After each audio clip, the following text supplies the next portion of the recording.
魔法が降る散髪と出会ったエクエストリアの地でダークエネルギーの危機疑念に満ちた王国ゼブラ帝国とポニー悲惨な戦争で迷信に煽られ欲望に消費されます。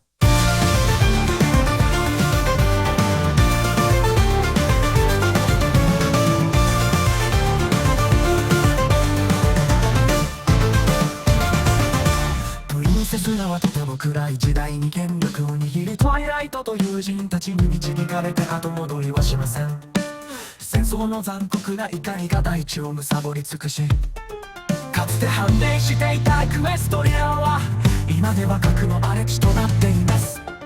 魔法とフォーランドが出会ったウェイストランドで全てが失われたように見える時間違いなく希望の物語、暗闇と絶望の中を挑戦する旅にリトルペットの香料とした土地を見よ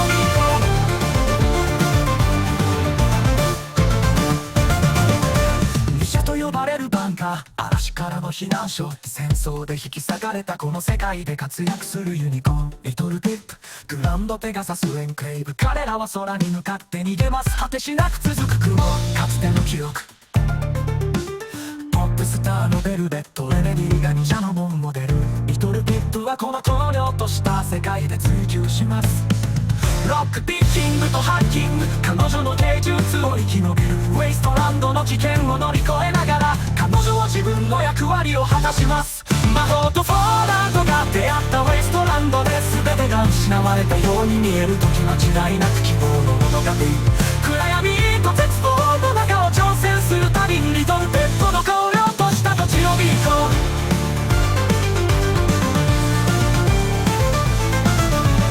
大地に刻まれた過去の傷跡、リトルピップは砂の中を進み続けます。廃墟の世界、それでもまだ夢が咲く。ウェイストランドの心には新しい日が迫っているかもしれない。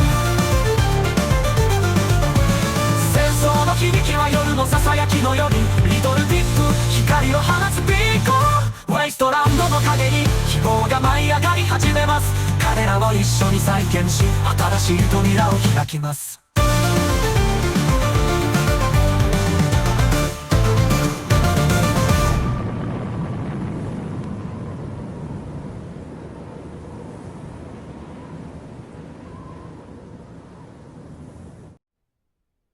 Introduction. Once upon a time, in the magical land of Equestria, there came an era when the ideals of friendship gave way to greed, selfishness, paranoia, and a jealous reaping of dwindling space and natural resources. Lands took up arms against their neighbors. The end of the world occurred much as we had predicted. The world was plunged into an abyss of balefire and dark magic. The details are trivial and pointless. The reasons, as always, purely our own. The world was nearly wiped clean of life. A great cleansing, a magical spark struck by pony hooves quickly raged out of control. Mega spells rained from the skies. Entire lands were swallowed in flames and fell beneath the boiling oceans. Pony kind was almost extinguished, their spirits becoming part of the ambient radiation that blanketed the lands. A quiet darkness fell across the world. But it was not, as some had predicted, the end of the world. Instead, the apocalypse was simply the prologue for another bloody chapter in pony history. In the early days, thousands were spared the horrors of the Holocaust by taking refuge in enormous underground shelters known as stables. But when they emerged, they had only the hell of the waste to greet them. All except those in Stable 2. For on that fateful day, when spellfire rained from the sky, the giant steel door of Stable 2 swung closed and never reopened. Fallout Equestria. Written by K-Cat. Read by Prentice Osborne. Prologue of Pip-Bucks and Cutie Marks. If I'm going to tell you about the adventure of my life, explain how I got to this place with these people, and why I did what I'm going to do next, I should probably start by explaining a little bit about Pip-Bucks. What is a Pip-Buck? A pitbuck is a device worn on a foreleg just above the hoof, issued to every pony in a stable when they become old enough to start work. A blending of unicorn pony magic and science. Your pitbuck will keep a constant measure of your health and even help administer healing poultices and other medicine, track and organize everything in your saddle packs, assist in repairs, and keep all manner of notes and maps available at the hoof tap. Plus, it allows you to listen to the stable broadcast whenever you would like, as it can tune into and decrypt just about any radio frequency. And that's not all. A pony's pitbuck generates an EFS, Eyes Forward Sparkle, that will indicate direction and help gauge whether the ponies or creatures around you are hostile. And, perhaps most impressively, a pitbuck can magically aid you in a fight for brief periods of time through use of the SATs, Stable Tech Arcane Targeting Spell. Oh, and a feature not to be forgotten, it can keep track of the location of tagged objects or people, including the wearers of other pitbucks. So, if a pony somehow got lost, don't ask me how you could get lost in a stable, but it does happen on occasion. Then any pony who knew the lost pony's tag could find them instantly. It can even be made to glow like a lamp. So yes, pitbucks really are a testament to unicorn pony arcane science. And yes, having a pitbuck is a big advantage. So with how wonderful and miraculous all that just sounded, it's hard to impress upon ponies who never lived in a stable just how ordinary, how pedestrian, a pitbuck was in the eyes of the ponies living in Stable 2, and why I was disappointed to have one as my cutie mark. Every pony in Stable 2 had a pitbuck. All that stuff I mentioned, most ponies don't use even half of that. They just used it to tune into the stable broadcast, listen to the sweet, sweet voice of Velvet Remedy in the evenings, or the latest school singing competitions during the day. The stable had 2 soccer leagues, one which allowed SATs and one which prohibited it. Otherwise, most ponies paid their pitbucks almost no attention at all. The overmare issues each pony their own pitbuck on the day of their cutie mark party, usually a day or two after you get the mark on your flanks that tells every pony what makes you special, what you're destined to be good at. Once it shows, the overmare knows what work to assign you. You know your place in the stable. So no, I was not thrilled that what made me special was something that every pony had, which was a lot like being told I wasn't special at all. Sure, getting a pitbuck as my cutie mark could have meant I was destined to become an awesome pitbuck repair filly or something, but in reality, it was like getting a cutie mark of a cutie mark. Did it help that I was the last pony to get her cutie mark? Not surprising in retrospect. Kinda tough to find what you're supposed to be good at when what you're supposed to be good at is something you don't get until you found out what you're supposed to be good at. So I tried everything. I even tried to invent new things. As a unicorn pony myself, my innate magics allow me a level of fine manipulation that Earth ponies don't enjoy. Any pony can hold a key in their teeth and open a lock, but using multiple tools in a very delicate operation, that requires precision levitation. So I decided to learn to pick locks with a bobby pin and screwdriver, and I was even getting pretty good at it. Unfortunately, it didn't get me my cutie mark, it just got me into trouble. I even, to my humiliation, went through the CAT, Cutie Mark Aptitude Test, in the hopes it would guide me to what made me special. But no, my cat was utterly average, with only marginally higher scores in a couple areas, indicating that I might be suited for work as a pitbuck technician or a stable loyalty inspector. 2 options, I should note, that were even less impressive when you consider that it was generally expected that unicorn ponies would go into either technical or administrative work. That is, except the unicorn ponies who are natural artists, like Velvet Remedy.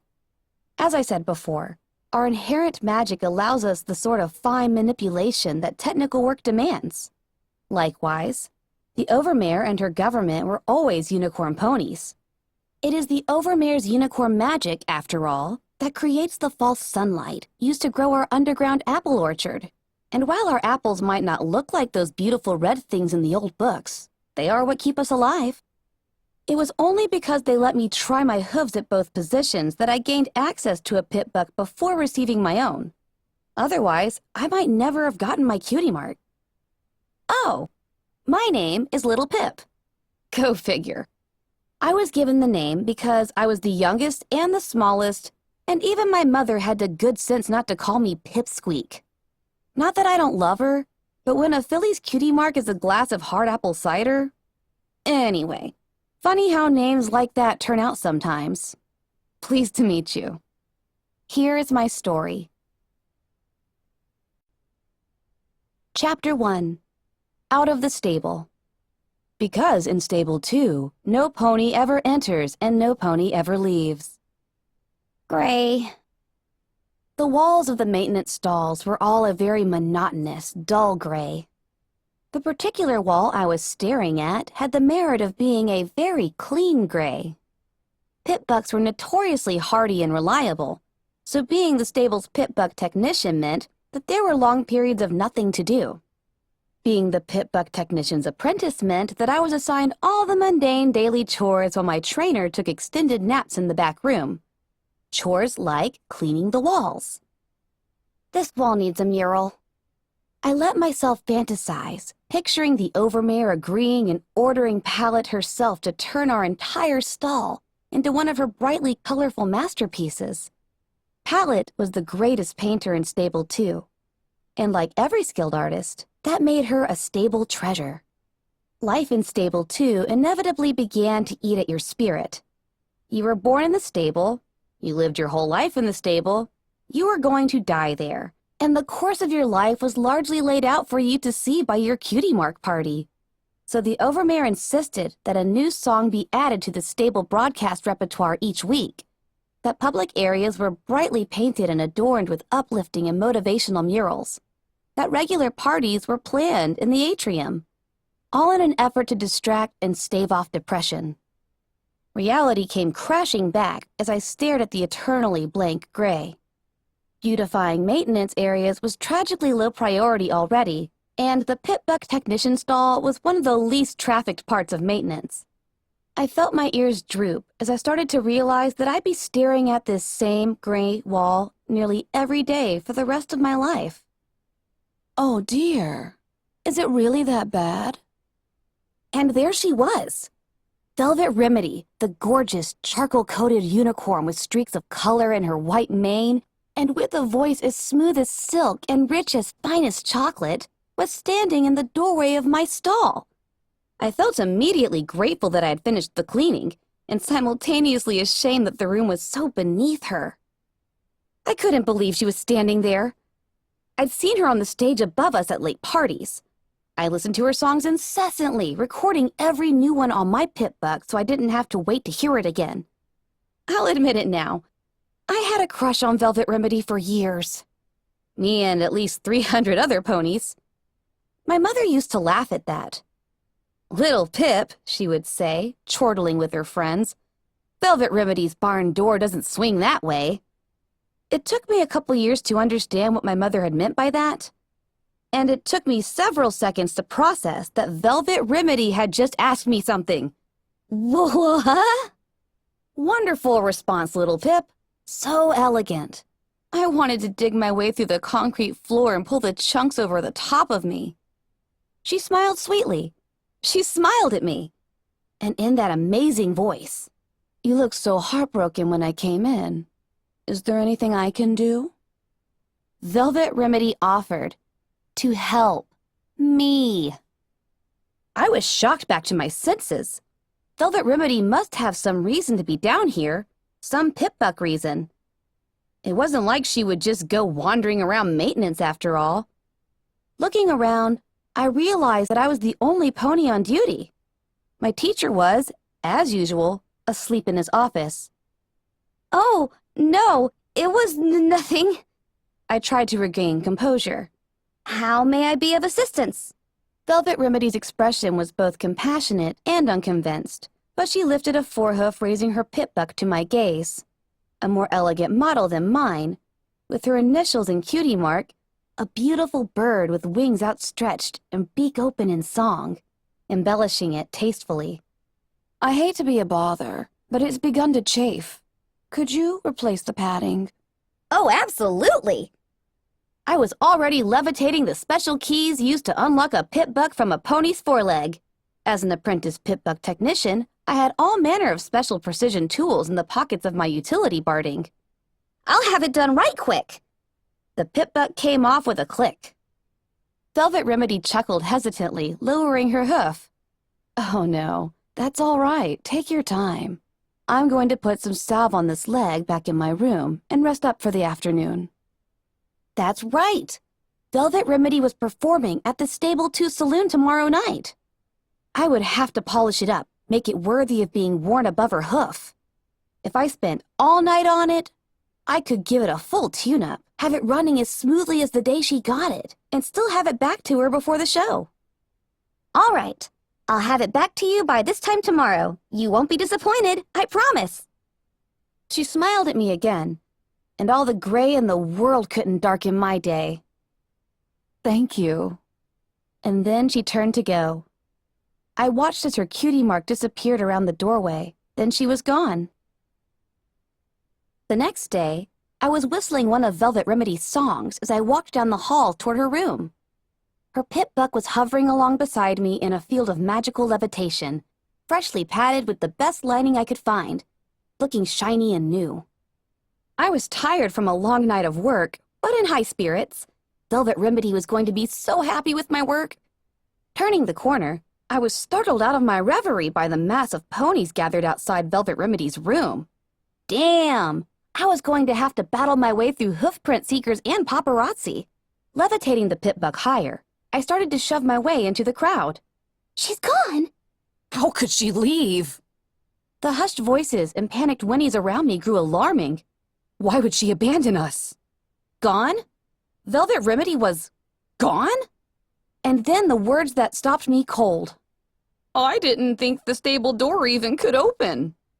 She had gone outside?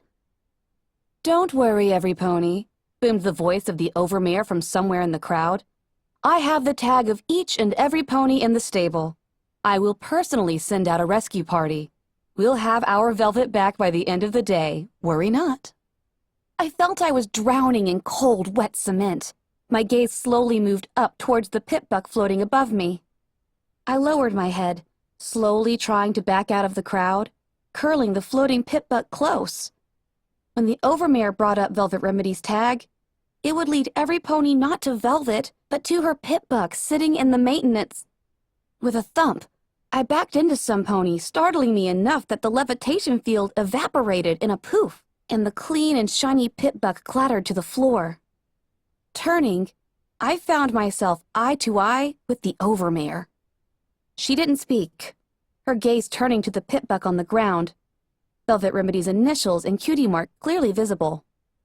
What is this? The overmare spoke slowly, dangerously. All eyes turned to me. I could feel every pair of eyes. Nobody spoke. The silence bore down like a lead blanket. My mouth went dry. I couldn't find my voice. I didn't need to. I could feel the wave of loathing. Dozens of Velvet Remedy fan ponies, and I was the pony holding the reason why their idol was lost to them. The overmare's voice was low and surprisingly gentle. Take it and go to your room. Swiftly. She didn't need to tell me twice. I lay on my bed that evening, poking at Velvet Remedy's pit buck, as the radio in my own played yet another reiteration of the tragedy of the day. I couldn't believe it. Velvet Remedy was gone. I couldn't understand. How could she leave? Why would she go? The door out of Stable 2 was closed and sealed. Only the overmare knew the secrets to opening it, assuming it even could open, which obviously it could. But why? Nobody really knew what was outside, if there was anything out there at all. Historical books suggested the world outside was blasted, lifeless and poisonous. That was, at least, the common and logical assumption. But a ghost story somebody told at my first, and only, slumber party had given me horrible nightmares and still lurked in the shadows of my head. A tale of a pony who somehow got the stable door open and stepped outside, only to find out that there was no outside. Just a great nothingness that whisked the pony away, devouring her soul so that she was nothingness too. Empirically, I knew that wasn't the case, but the mental image still haunted me. The two things I did understand was that Velvet Remedy had gotten me to remove her pit buck so the overmare couldn't track her with it, and that I was screwed. Being the smallest pony my age, and the last to get my cutie mark, did not facilitate building friendships with my peer ponies. Mother honestly didn't help either, nor did waking up screaming at my first slumber party. So I was used to being alone. But I'd never had enemies before. I'd been beneath the notice of other ponies, but I'd never had one hate me. I really couldn't blame them either, even though it totally wasn't fair. They were upset and hurt and needed a scapegoat. The news hadn't mentioned me by name, just Velvet Remedy's custom-decorated pit buck was found in the possession of a pit buck technician pony. But with the whole two of us, it wasn't hard for every pony to figure out, even without the scene outside her room earlier. The overmare was speaking on the radio. We are all feeling this loss, but I want to remind every pony that Velvet Remedy chose to do this. She chose to leave her home, to abandon us, her family. She betrayed my trust and she betrayed yours, just as she betrayed the trust of the pony who she tricked into removing her pit buck, ensuring we could not find her. I know many of you are angry or hurt. I urge you to direct that anger where it truly belongs. As thankful as I was for her words, it wasn't going to change the resentment that I would face every day, even if every pony kept it to themselves. It hung in the air like old smoke. I distracted myself with the errant pit buck, taking note of an encrypted file. I had spotted it yesterday, figuring it was probably an unfinished new song. I didn't want to open it then, both out of respect for Velvet Remedy's privacy and a dislike of spoilers, but I guessed it didn't matter anymore. The song would never be played. Opening a pouch on my utility barding, I withdrew an access tool that would allow me to remove the encryption safely and easily. It was a sound file. I played it. The override code for opening the door to Stable 2 is CMC3BFF. I shot up in surprise at what I had heard. Swiftly, I turned off the radio and played it again. I didn't recognize the voice. It was female, kinda sweet, and had a strange accent that didn't sound like anyone in the stable. But now I knew how Velvet Remedy left. I must have sat there for hours, contemplating what I should do, but finally, I made my choice. I was going to go outside after her, and I was going to bring her back. I stood there, staring at the huge steel door that sealed Stable 2 away from the horrors, or nothingness, outside, and at the two guard ponies who blocked my way. I had my saddlebags packed with apples and necessities, even a big book of arcane sciences for something to read. I had 2 canteens around my neck. I was ready to go. But the overmare was making sure there were no follow-up acts. Insistence and glowering looks weren't getting me anywhere. My horn was glowing, but they stood their ground unimpressed. They weren't going to let me anywhere near the control panel. "Hey, aren't you the filly who let our Velvet get lost outside anyway?" one of the guards inquired daringly, taking a bullying step forward. The other guard looked away in disgust. I'm not sure if he was disgusted at me, or if he felt like the overmare seemed to about ponies wanting to take it out on me. I was kinda hoping it was the former, considering what I was about to do to them. Thud! The metal footlocker above them dropped onto their heads, knocking both out cold. Earth ponies. They never see that levitating something up behind you trick coming.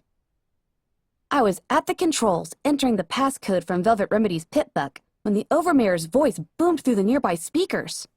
"Stop! I order you to stop this instant!" Yeah, that wasn't going to happen. "Guards, I want every guard pony at Stable 2 door. Stop that filly!" Oh, crap. My hooves flew up to the main switch of the door, and I prayed to Celestia that the code worked. Then, with all my strength, I threw the switch. A loud clanging filled the air, followed by a hissing of steam and a great rumble that shook the room. As I watched, the massive bolt that held the door from Stable 2 shut slid back. A huge hinge arm swung down, attaching itself to the door, and with a teeth-hurting squeal, pulled the massive steel door out and away.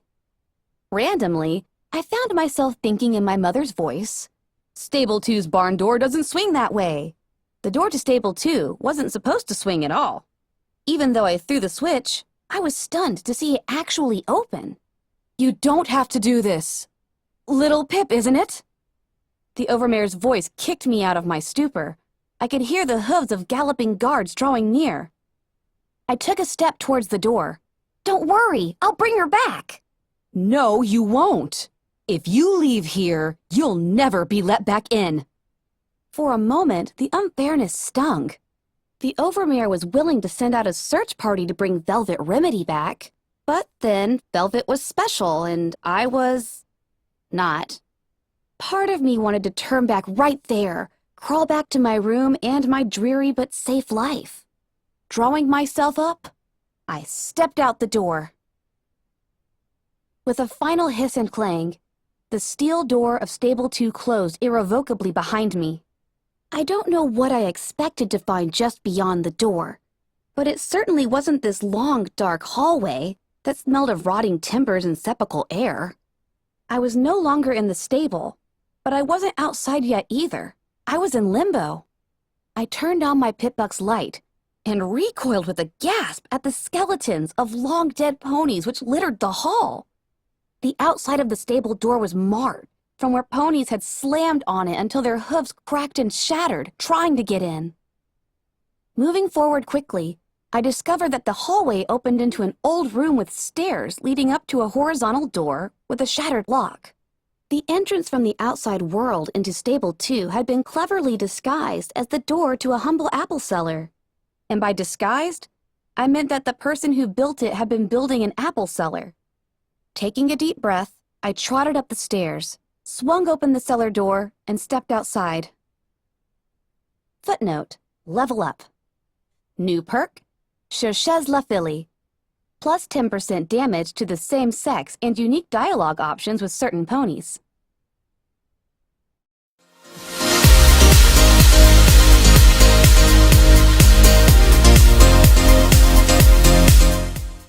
That's all, Zipsters! Like and subscribe.